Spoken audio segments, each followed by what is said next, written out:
All right, what is up, Suzuki Riders 2018? We are still out here.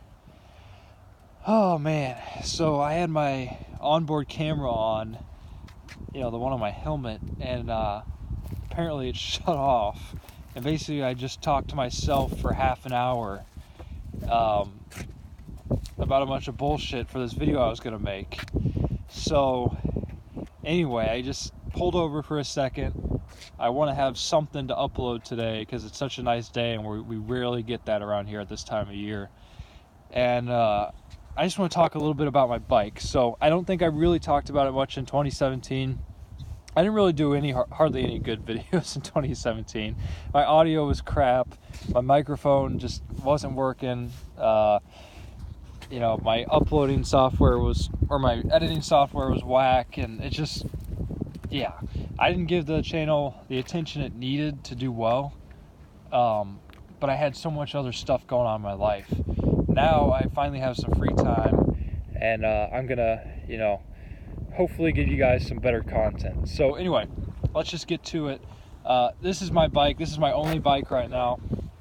It's called a GSXS1000F. I hate that name because it's like impossible to say. And then you can say GSXS, but people look at you like a weirdo when you do that. So I'm not a big fan of the name. The other naked bikes, FZ09 or whatever, those are much better name. But for those of you who are wondering what this is, or maybe looking into buying one, basically what Suzuki did was they took a Gixxer, the 2005 style Gixxer motor. I think it's called the K5. And they stuck it in a naked bike. So mine is called the F model because there's another model called the GSXS1000, and that's the naked bike. That's like Suzuki's equivalent of the FZ10. For some reason, they stuck fairings on their GSXS1000, and I think the 750 also, and made the F model. So now it's like a partially naked bike or something. It's like in its underpants, but that's it, So from here forward is where the fairings are. Everything else is still just a GSX. I can't even say it. GSXS1000. So the only reason I really got this thing was because I was looking into a sport bike, and really I was only looking into that so I could ride on the highway. I had a DRZ 400, and it did all right on the highway, but when I was on there for hours at a time, it just wasn't really pleasant. And I wanted something a little bit heavier, a little more stable.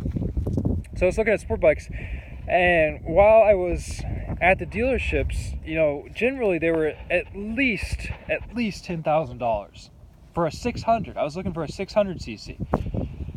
A lot of them were actually significantly more than that, as you can imagine. I saw this sitting on the shop floor for $6,999. So basically $7,000. And after all the BS I had to go through and all the charges they like to throw on, I walked out the door for $7,750, which still isn't a bad deal. For what it is, a 1000cc sort of sport bike. I will tell you that I'm not incredibly comfortable leaning over on it. It's pretty tall. It feels a little front heavy to me. I've never ridden I have ridden, but I've never owned a sport bike, like a sport bike, so I can't really compare, but I don't think it handles like a normal, anything like a normal sport bike, in my opinion.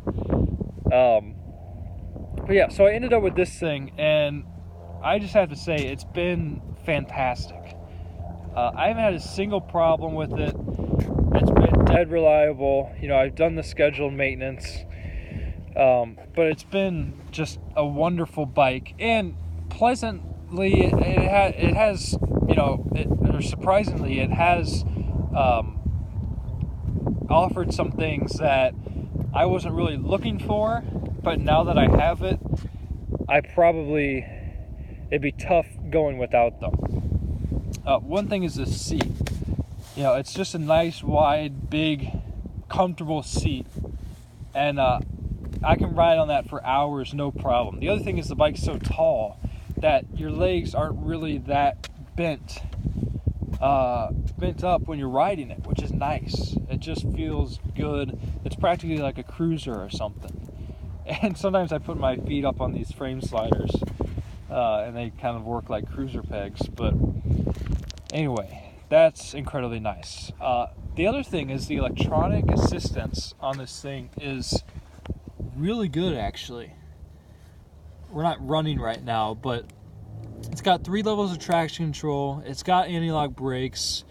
That's really the main thing it has. It has a fuel gauge too, obviously. So the traction control works wonderfully. You know, I've really, level 1 and 2 are kind of like wheelie control, and level 3 is if it's raining, in my opinion. So you turn on level 3, and let me just show. So I haven't done it as you select here. You probably can't do it unless the bike's running. Hold on. Oh, okay. Now I think I can actually do it.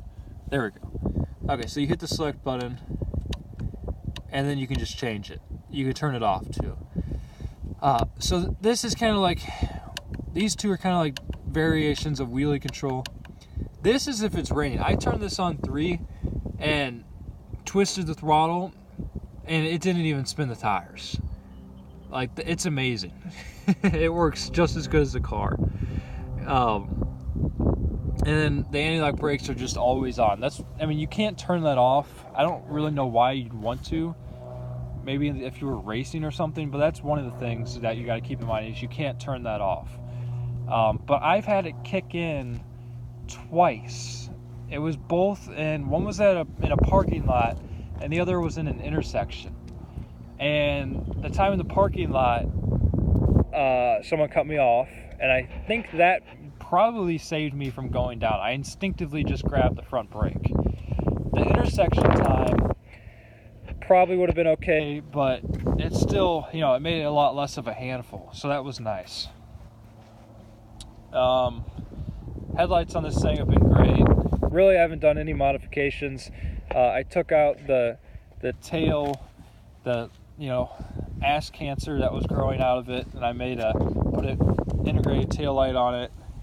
I know this thing's dirty as shit. I need to clean it. The roads are really nasty today too. And then I did integrated blinkers, but besides that, the bike pretty much looks like how it would from the factory. And of course my frame sliders. But yeah. I've got, oh, I almost dropped my phone. Oh. What did I do?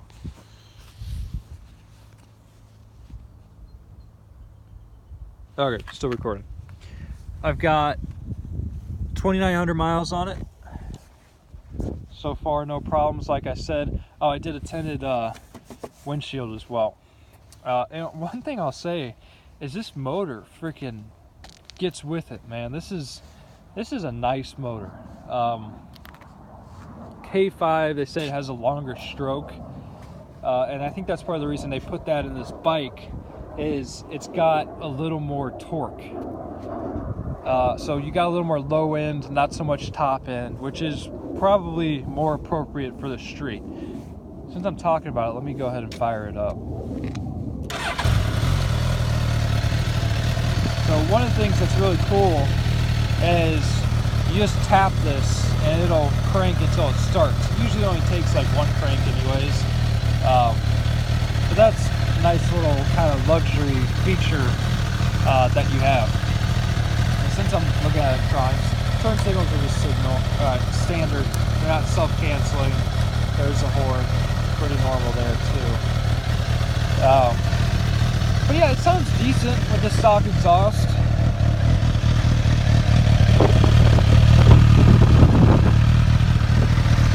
It's a little quiet, but when you give it some RPMs, it really wakes up. So, one of the things that's ridiculous is this thing has a catalytic converter on it.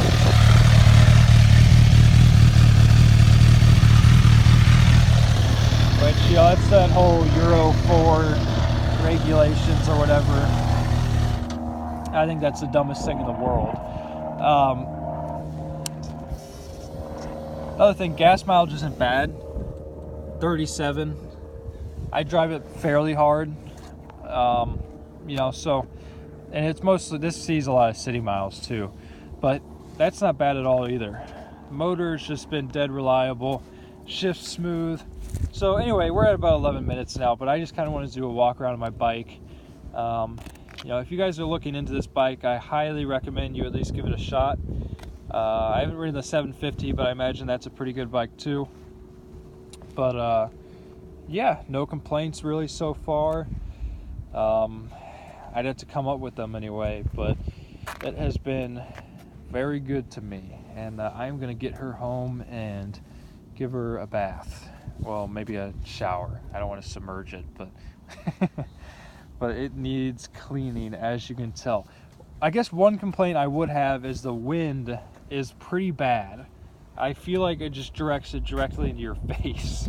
So maybe look into the naked version. The wind might actually be less painful on that than this.